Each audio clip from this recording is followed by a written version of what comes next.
Caught them, man.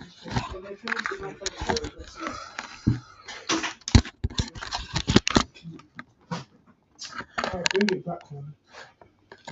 You do make it. Does that temporize back? Sorry? Does that temporize back? Yeah, but there's no what's the word? Milk. Yeah, okay. Yeah, actually, it's nice one.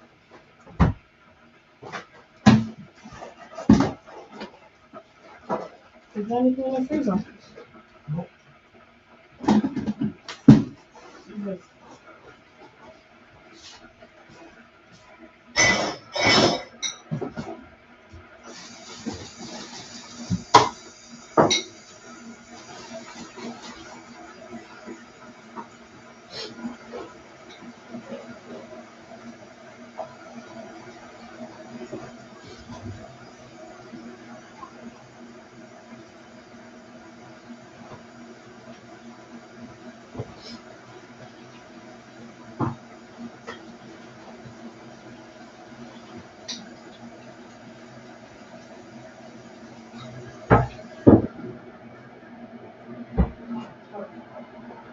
Wait, man.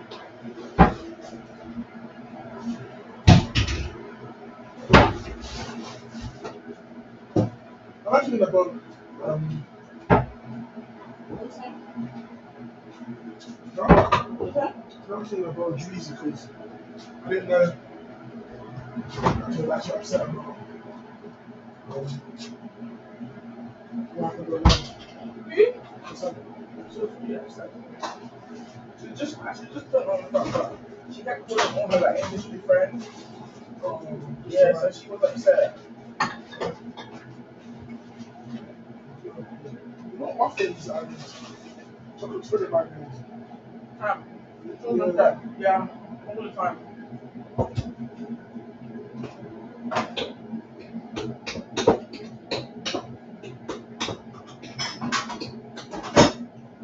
You only want to pasta before I make for myself.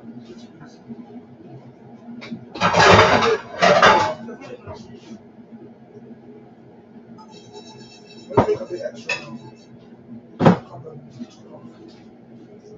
Yeah, what are you doing? The Oreo is this. I'm gonna add water to it. Only pepper. No, there's that. Gary. Also, I want to finish my twist.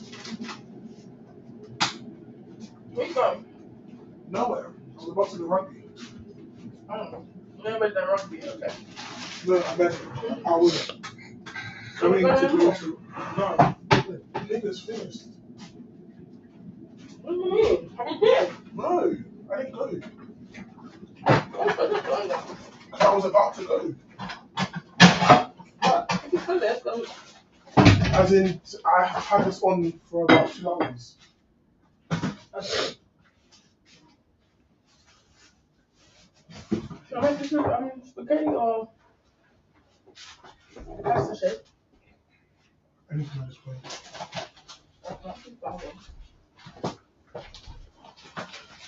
Spaghetti.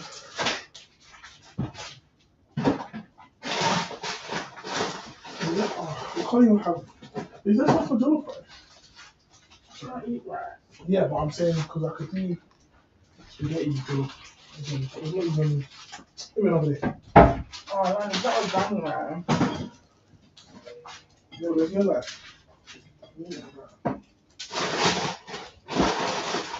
Right now, that was right.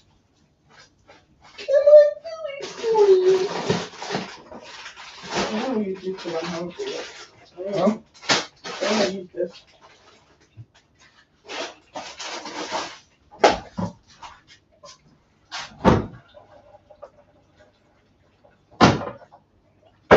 I'm trying to rise and fall.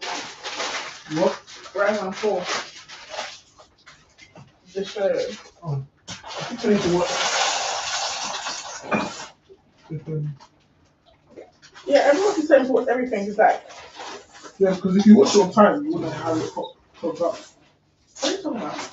Like, any thing that people recommend, I'm not watching it on time. That's why it's piling up. I know it's true. You should last history, man. I'm not actually going to listen to this. You are, because you're a literature writer. It's your job.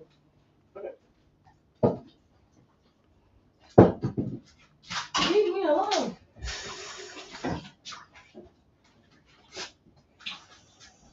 What's doing bad?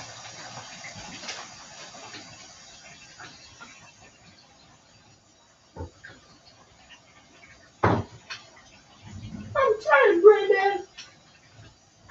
What you have?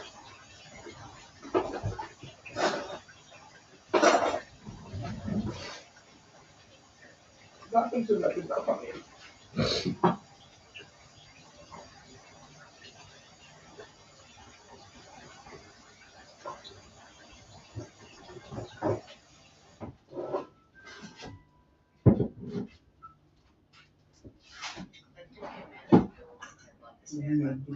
Gay ass.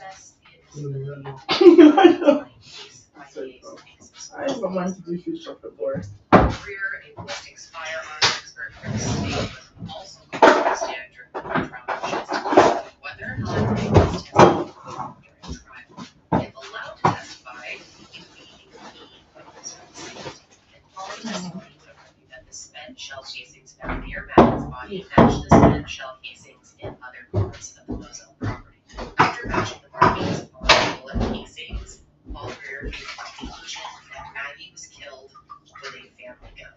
During pre-trial motions, the state questioned him about the process that is required to come to this conclusion in order to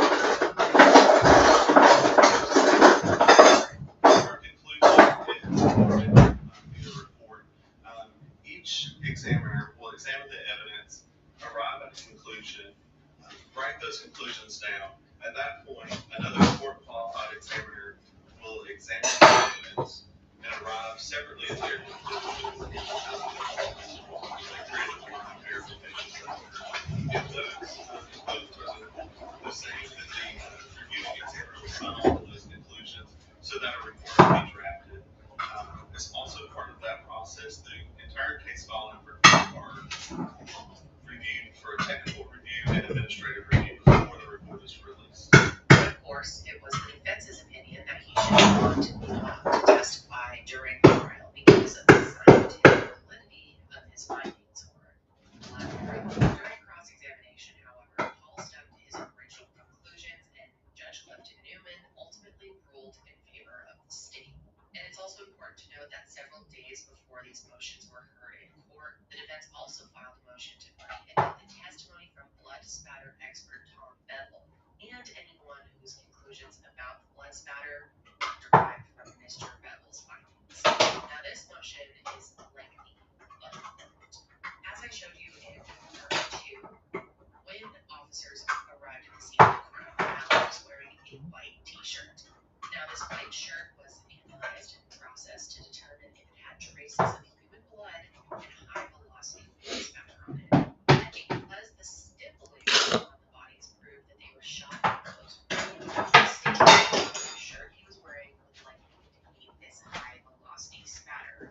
And if it did, they would be able to more easily argue that he was the shooter. However, if it did, that would leave the defense with a strong argument that he wasn't the shooter. If you are at all familiar with this case or followed at least some of the trial, you may know how much controversy there was when it comes to the testing of this t-shirt. In this motion filed by the defense, they argue that Mr. Bevel's original findings concluded there was no high-velocity spatter, and it wasn't until after he was badgered by SLED agents that he changed his findings and said that there was an abundant amount of high-velocity spatter on the shirt. Basically, he's saying that he was convinced to change his rulings in order to better support the state's argument, which is obviously a huge accusation. The defense also argues in this motion that the blood test the state ran on the shirt, which is called an LCB test, destroyed the shirt from the ability to be tested by the defense. And to be clear, the shirt wasn't actually destroyed. It just means that the test the state aged 18 to 39, with the nutmeg lifetimizer, you can invest up to £4,000 on growth returns. You need to get to 55 starting nutmeg lifetimizer with 100. This is a Smile Direct Club elephant.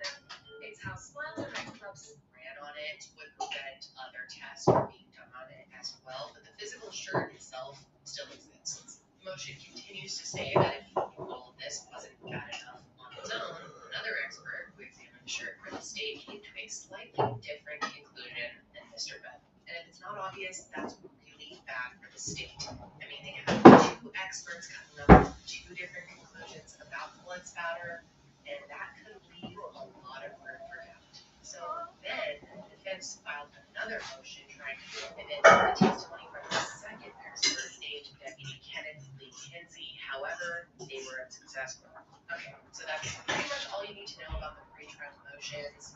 And once jury selection concluded, the opening statement started with the prosecution, and right out the gate, the investigator Craig Waters set the scene for what happened the night of June 17th. June 7th, 2021.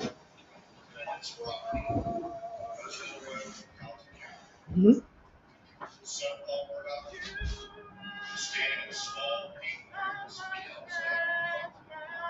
Hello, sir. About 8:50 p.m., the defendant over there, Murdoch, took a 12-gauge shotgun and shot him in the shoulder, in the chest and the shoulder, buckshot. The evidence is going to show this lady got shot. He survived that. After that, another shot went up under his head. Catastrophic damage. The evidence is going to show collapsed to the right side. Just moments later, he picked up a 300 blackout, which is a type of ammunition called AR style rifle. The evidence is going to show the defendant had multiple weapons throughout the property. Picked up that 300 blackout rifle, fired from his wife, Maggie, lead leg, near some sheds that used to be hanging. Pow pow. We should have And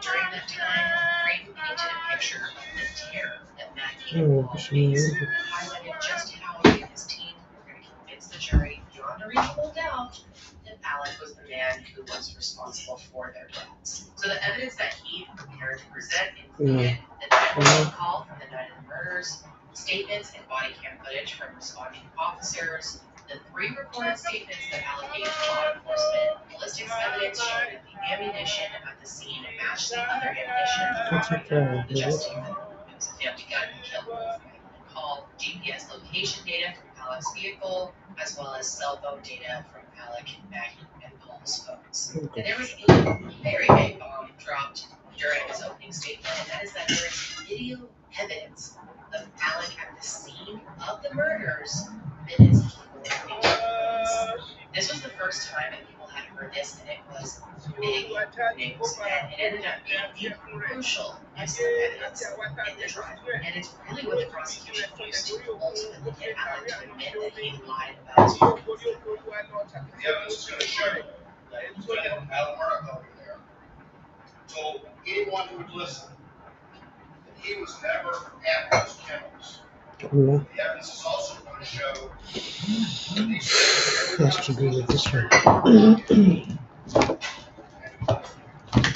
was there just minutes with Maggie and Paul, just minutes before their cell phones were silent. Despite what he told people on camera that he kills, the cell phones would show. And we also learned that Alec's hands and his seatbelt tested positive for gunshot residue. During his opening statement, Creighton also started discrediting Alec's alibi on that night. And he also introduced the idea that he manufactured it to strategically try and get away with what he had. And as you'll hear as we continue to go through a recap of this 6-week trial, there's so much more that came into play that ends up leading to Alec's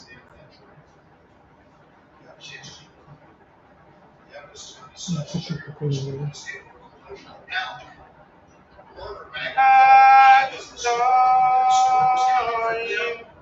Oh, come, let us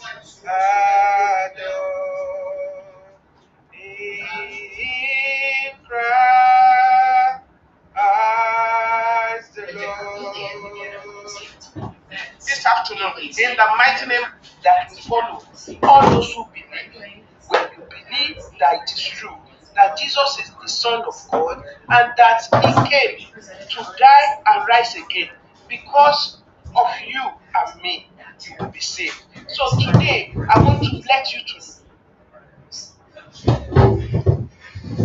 Mm. know.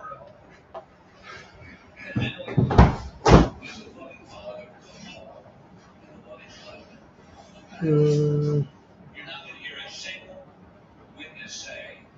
Mm.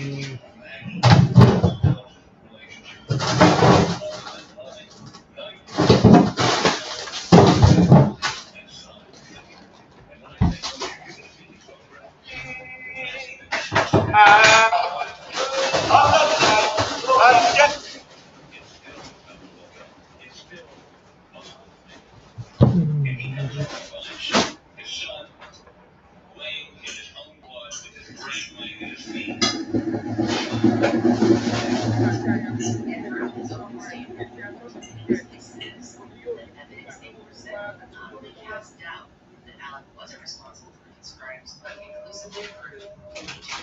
For instance, it says that if Alec had to shoot these guns at such close range, he would have been covered in blood, which he didn't appear to be when officers arrived at the scene.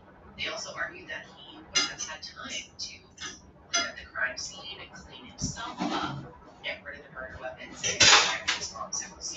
Ultimately, with no murder weapons, an alibi placing him at his mother's house after around the time of the killings, botched investigation, and direct testimony that Alec loved his family, the defense believed he would be found innocent on all charges. Remember, as you sit there right now, in your mind, he did do it. He is innocent. He would require a verdict of not guilty from you. That's the law. That's your public. So at the day of trial, witnesses were for the first time party members of the Philadelphia Sheriff's Office and College Academy. This day was filled with testimony from first responding officers to the scene, describing what they saw and also what Alec arrived. Sergeant Daniel Green, who was the first to arrive at the scene after Alec Walker one, was the first witness to take the stand for the state. And in part two, we went over some of the footage from his body cam, which was shown in its entirety to the jury, so they got a sense of Alec's appearance and behavior. And again, you can see that he did not have blood on himself, despite saying that he checked both bodies for a pulse. Also on the stand, Sergeant Green mentioned how Alec immediately brought up the boat crash and how that could be a possible explanation for the attack. And he was the first, but definitely not the last person to testify for the state that Alec was going hard pushing the theory that the boat crash was the reason that his family was attacked. Sergeant Green also talked about the tire track impressions that were found at the crime scene that night. It was ultimately determined that two of the impressions belonged to Alec's vehicle, but there was a third set of impressions that investigators were never able to identify. And there were also a set of footprint impressions brought into question. And although a lot of these prints were believed to belong to Maggie and Paul, they hadn't been properly secured to see other prints could be identified. And this is when the defense introduced their argument that the crime scene was not properly secured and that not all evidence was considered thoroughly. To keep in mind though, that the night of the murders, a storm was 45 minutes away from home. So investigators obviously had to work really quickly to preserve evidence. But storm or no storm, the defense argued that evidence such as tire tracks and footprints are prime examples of how investigators failed to properly secure the scene.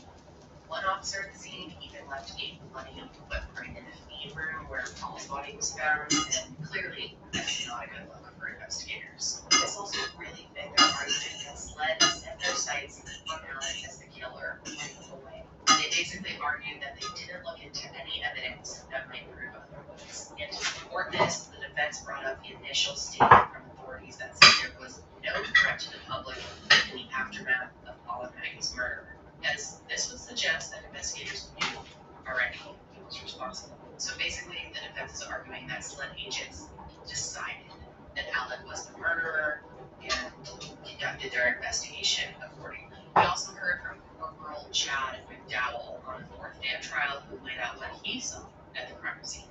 He was the second officer to arrive after the 911 call was placed, and he was first to identify the 300 blackout shell casings found near Maggie's body.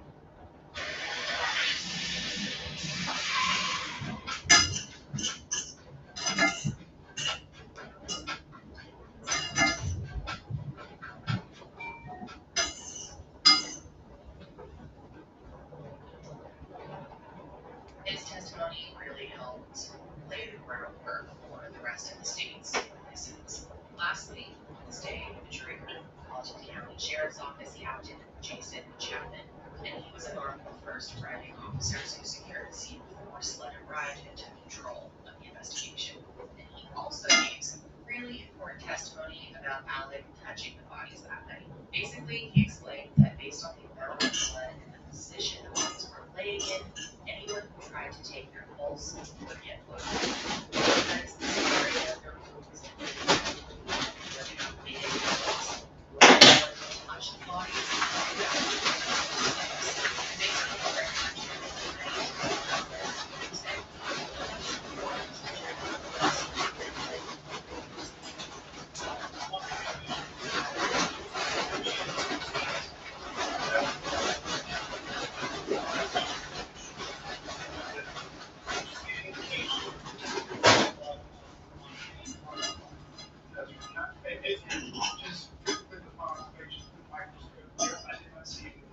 In fact, one officer testified that his clothes were freshly laundered as if he had recently put them on. And this would mean that Alec did not touch the bodies after they were murdered. So why would he even say he touched them? Well, if you're trying to have a reason for why your DNA is on the bodies, this would be one way to go about it, although clearly it wasn't well thought through. So the unredacted 911 call that we talked about in part 2 was also put in court. In this call, we hear Alec take the opportunity to talk about the boat crash as a possible explanation. And I've said this before, and I'll say it again. Alec would have had the knowledge on how to best direct investigators. That is so important to remember in this case. And that's exactly what the prosecution argued at many points throughout the trial. His background in law and his family's long history in law gave him the knowledge about how to get away with murder. And that's exactly what he attempted to do with that knowledge. Leading investigators to the boat crash and the fact that his son was getting threats was taking the heat off of him or an attempt to do so. Luckily, SLED saw right past that bullshit and they uncovered the real killer. So we thought the trial ended on Friday, January 27th, and that day jurors were played the first interview Alec gave with murders. In that interview, Alec shares information about the threats that Paul had been receiving and also gives his alibi for the night of the murders. He doesn't go into super specific detail during this interview, but like I explained in part 2, he ended up actually having same things. He wasn't down at the kennels that night. He doesn't know who could have done this. And that the boat crash is the only thing he can really think of that would make someone want to hurt his wife and son.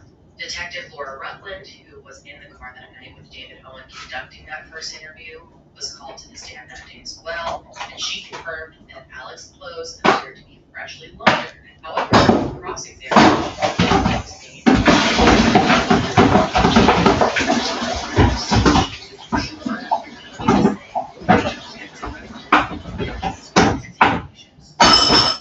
Jim Griffin was trying to get her to say things like, Alec didn't look like someone who just blown the brains out of his wife and son because he was clean. She responded in a way that didn't give this kind of question.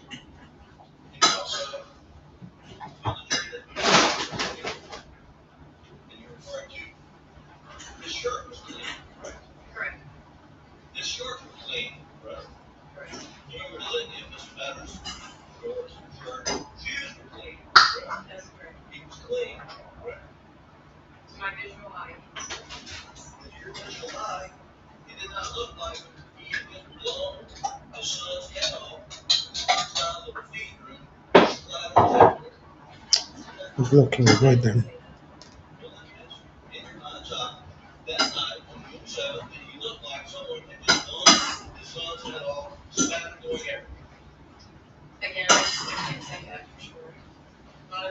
thanks for coming and playing with me.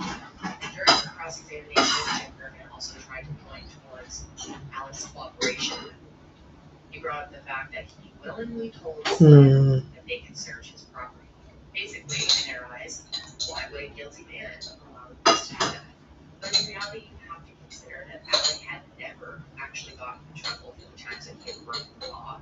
So his cooperation was likely because of the fact that things were just being swept under the rug. Now, obviously, murder is different than drug driving or stealing, but still, Alec knew he had power over law enforcement in Collinsville County. So when the defense brought up this cooperation, and some of the others out there definitely weren't buying that his actions were well intentioned. So her testimony overall was a step in the right direction for the state. However, they still had a lot to prove if they wanted the jury to come back with that guilty verdict. The final witness called to finish out the court was SLED agent. During her testimony, the state was able to introduce a bunch of forensic evidence. She introduced the 12-gauge shotgun shell found at the scene and testified further about the 300 blackout casings found near Griffith's body. She also testified that after collecting 10 different swabs in Alex's truck, all came back and tested presumptive positive for blood. Later on during trial, a SLED agent specializing in DNA analysis would testify and confirm that there was blood on the steering wheel of his car. But what's difficult about this blood is that you can't really determine when it got there. So when week 1 of the trial ended, there was really no saying which way this trial was going to go. But week 2 of the trial came with a lot of new revelations. Early on in the week, Alex's second interview from June 10th was played for the jury. And of course, I talked more about this interview in part 2, but in it, Alex sits down with SLED Special Agents David Owen and Jeff Croft. And if you remember from part 2, there was a portion of his interview when Alex says something along the lines of, "It's just so bad. I did him so bad." But some people heard him say, "It's just so bad, they did him so bad." Well, this was played in court during the direct examination of Special Agent Jeff Croft, and he testified and confirmed that in this tape, he heard Alex say, "I did him so bad." It's just so bad. I did it so bad. Dramatic picture of what they saw. That he said, It's just so bad, I did him so bad. I did it so bad. Yes, sir. And during cross-examination, he has played this audio 1/3 of the speed, and then asked if he still hears Alex say, and he confirms yet again that he hears Alex say, "I did him so bad." But this isn't the slam dunk that the prosecution wanted. Jim Griffin absolutely grills Special Agent Croft and questions that if he really did hear Alex say, "I did him so bad," then why didn't he just arrest him? I mean, this would technically be admission of guilt, so why not just arrest him? But he says that they were still in information at this point, that they didn't have enough information or evidence to support an arrest. According to your testimony, you said, "I did him so bad." That's what I understood you to say, yes, sir. Yeah. You just said you took a mental note of it. Yes, sir, I did. If the guy in the middle of the circle, the only one in the circle, says, "I did him so bad," that's a significant statement if you actually said that. Definitely, sir. I'll look at it. Also on the stand, he spoke about how 100 blackout rounds were found on other locations on the Moselle property. He stated that the property was littered with spent casings that matched the kind used to kill Maggie. This suggests that Maggie was killed with a family weapon. And it was important that they established it was a family weapon because logistically, for the defense to be right, that would mean that the real shooter, or shooters as they usually say, came to Moselle that night without their own guns. Does that really make sense? Just think about it. Why would someone who came to this property with the intention of killing 2 people not bring their own weapon? Now, of course, the defense would say that whoever killed Maggie and Paul must have known that the murderers had tons of guns on their property, and that they knew they were able to find the guns when they got them. But in the words of Ray Waters, use your common sense here. What scenario makes the most sense to you? So a lot of times, not bring their own weapon. Now, of course, the defense would say that whoever killed Maggie and Paul must have known that the Murdochs had tons of guns on their property, and that they knew they could find the guns when they got there. But in the words of Oh, Waters, use your common sense here. What stereo makes most guns on their properties, and that they knew they'd be able to find the guns when they got there. But in the words of Great Waters, use your common sense here. What stereo makes most sense to you? So a lot of testimony during week 2 is focused on the cell phone element. Believe me when I say all of this is very long. So I'm going to do my best to summarize what was learned, which might mean going through some of the trial out of order.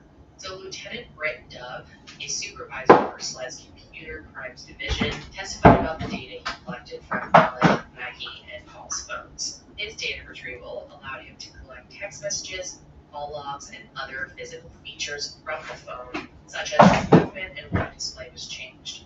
Here is minute-by-minute data of the events of that day, and up until the evening, everything was relatively normal. For example, Murdoch's housekeeper Blanca cooked dinner for Paul, Maggie, and Alec, and texted at 8 p.m. saying that he was ready and waiting for them on the stove. Cell data from Maggie's phone also shows that she spoke with her sister, Marion Proctor, that day, whose testimony also really important to the state. At 7:29 p.m., Paul's phone registered a Snapchat video of the week. Although this video wouldn't be sent until 15 minutes after it was seen. This video, which we talked about in part 2, was very important. In it, Alec can be seen messing with a tree on their property, and Paul can be heard laughing in the background.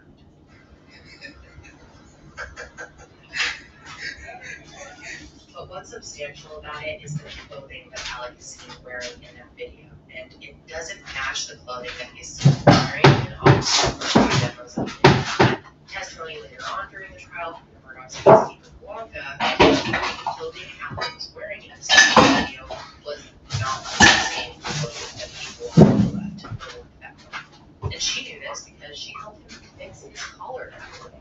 And she got a good look at what he was wearing. He had a pair of pants, greenish, I would call it seafoam color, polo shirt, and he put a sport blue over it. Is there anything specifically about that shirt? As he put his coat on, he was putting his shoes on and he was kind of putting his coat on, getting ready to walk out. And he turned around and I said, Alec, I said, hold on a minute. I said, your collar's sticking up. So he turned around and I said, Suggests that he changed clothes for work. And like the prosecution alleges, Alec could change a second time so that he could get rid of the clothes he was wearing when killing his wife and son. Now going back to the phone data and timeline, at 8:06 p.m., records show that Paul was moving from the area of the kennels to the main house. And starting at 8:09, Alec's phone stops registering movement. His phone doesn't record any movement from 8:09 to 9:02 p.m. And at 8:14 p.m., Paul's phone places him up at the house. Maggie's phone places her back at the property at 8:17 p.m., which is likely when he had dinner. And based on cell data, dinner would have wrapped up by 8:32 because this is when Paul's phone was taking 283. I'm selling fresh cake, food, cold, fresh. I want the same thing on my husband's. First of all, I like fresh Steps. And 6 minutes later, his phone places him down by the kennels.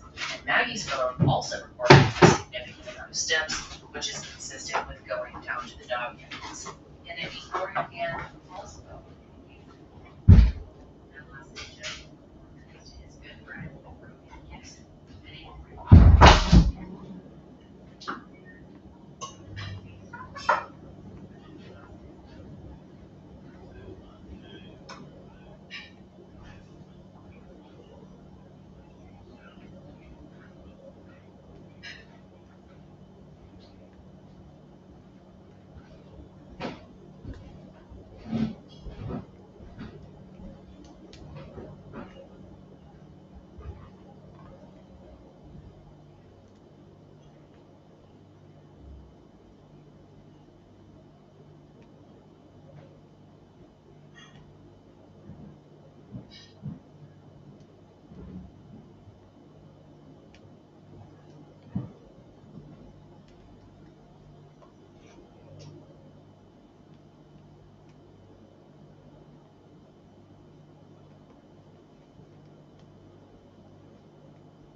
Suppose she second video. First one, Nikonlo she sent. I didn't say anything about the second video because first one I get a proper agreement. So to watch fix first one, then mo feel pé kò yẹ kí second one náà ní problem. So nǹkan tó ṣẹlẹ̀ ní ẹ̀ mà.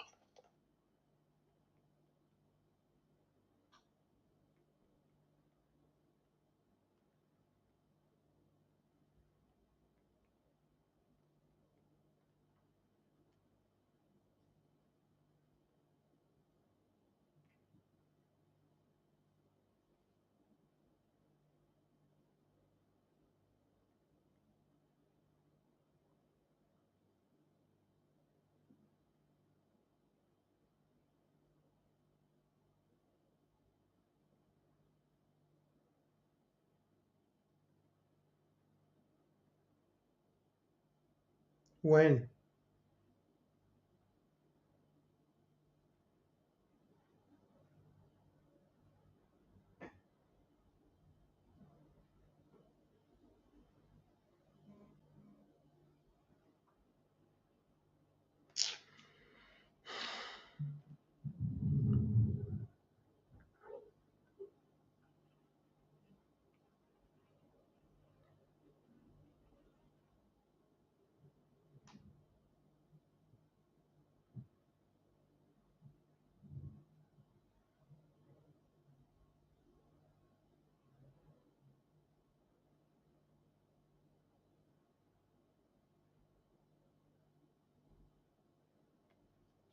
Kalema, aku ṣe ni sorry ẹ má bínú mo rò pé mi àti yín ti sọ̀rọ̀ after ìgbà yẹn tí mo confirm pé mo ti rí owó yẹn ni cause even báyìí gan editor yẹn ni mò ń bá sọ̀rọ̀ so ló wá ń béèrè pé bóun ṣe intro yẹn introduction èyí tó sẹ̀ǹtì yẹn pé ṣe like ẹ̀ mo wá sọ fún pé pé ẹ like ẹ̀ pé the only complaint is about àwọn pictures yẹn àti pé we want to see you throughout but background there nìkan ni kò change kò need need a video in video